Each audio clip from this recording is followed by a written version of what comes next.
মুখপাত্র শরীফ উসমান হাদি সিঙ্গাপুরে চিকিৎসাধীন অবস্থায় শাহাদাত বরণ করেছেন। ইন্না লিল্লাহি ওয়া ইন্না ইলাইহি রাজিউন। কাপুরুষোচিত এই হত্যাকাণ্ডের আমরা তীব্র ঘৃণা ও নিন্দা জানাচ্ছি। অবিলম্বে হত্যাকারীদের গ্রেফতার ও বিচারের জন্য আমরা আবারও দাবি জানাচ্ছি। এই অনাকাঙ্ক্ষিত মৃত্যুকে কেন্দ্র করে গতকাল মাঝরাত প্রথম আলো স্টার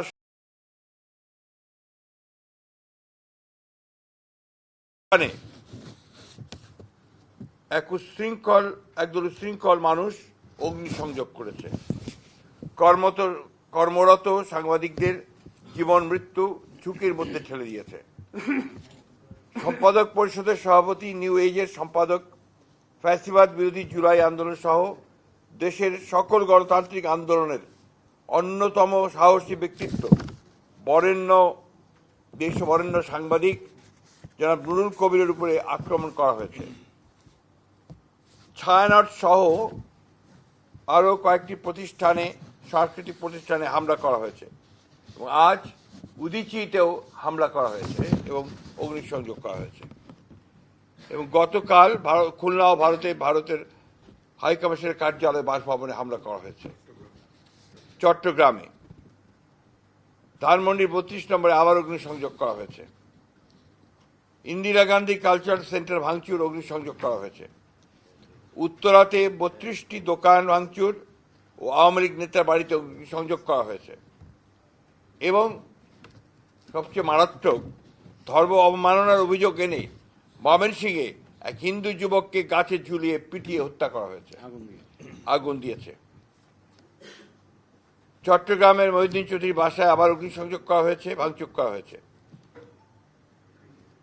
বীর বাহাদুরের বাড়িতে চট্টগ্রামে অগ্নিসংযোগ করা হয়েছে। রাজশাহীতে ডেইলি স্টার প্রথম আলোর কার্যালয়ে ভাঙচুর করা হয়েছে। আমি নিউজের সম্পাদক নুরুল কবিরের কথা আগেই বলেছি।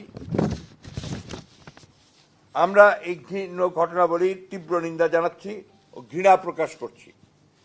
যে ঘটনা প্রমাণ করে একটি পুরনো চিহ্নিত মহল দেশকে পরিকল্পিতভাবে নৈরাজ্যের পথে ধাবিত করতে চায়।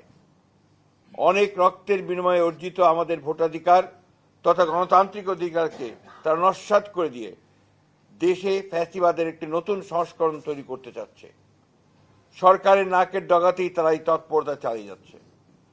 জনগণ মনে করছে যে সরকারের ভূমিকা সন্তোষজনক নয়।